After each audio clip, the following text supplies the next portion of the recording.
ஒருத்தருக்கு மதிப்பு கொடுக்கணும், மரியாதை கொடுக்கணும் அப்படின்றது தான் நம்மளுடைய மரபு. ஆனா, நம்மள அவமதிக்கிறவங்க கிட்ட தாழ்மையா, பணிந்து, அடிபணிஞ்சு போய் அடிமையா வாழணும்னு எந்த அவசியமும் கிடையாது.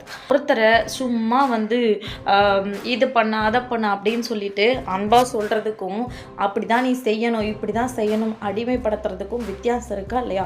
ஒருத்தருக்கு பணம் இருக்கலாம், பதவி இருக்கலாம். அது எல்லாத்தையும் விட எனக்கு தெரிஞ்சு தன்மானம் தான் ரொம்ப முக்கியம் நான் நினைக்கிறேன். நான் உண்மையாவே சொல்றேங்க. ஒருத்தர் எப்படி என்கிட்ட நடந்துக்கிறாங்களோ அப்படிதான் நானும் நடந்துப்பேன். அவங்க அன்பு கொடுத்தா இன்னும் அதிகமாக அன்பு கொடுப்பேன். அவங்க என் மேலே கோவத்தை காட்டினா இன்னும் நிறைய கோவத்தை காட்டுவேன். அவங்க என்கிட்ட திமிரா பேசினா அவங்கள விட 100 மடங்கு திமிரா பேசுவேன். நம்ம கண்ணாடி மாதிரி இருந்துட்டு போயிடணுங்க. நம்மளுக்கு எப்படி பதில் சொல்கிறாங்களோ, நம்மளை எப்படி ட்ரீட் பண்ணுறாங்களோ அப்படி தான் நம்மளுடைய பிரதிபலிப்பு இருக்கணும். அதை விட்டுட்டு அவங்க என்ன சொன்னாலும் சரிங்க, ஓகேங்க, அப்படிங்களா, இப்படிங்களா, அதுக்கெல்லாம் இடமே கொடுக்கக்கூடாது. அப்படி கொடுத்தீங்க அப்படின்னா உங்கள் தலையில் ஏறி மிதிச்சுட்டு போயிட்டே இருப்பாங்க. நீங்கள் என்ன சொல்கிறீங்க? நான் சொல்கிறது சரிதானே?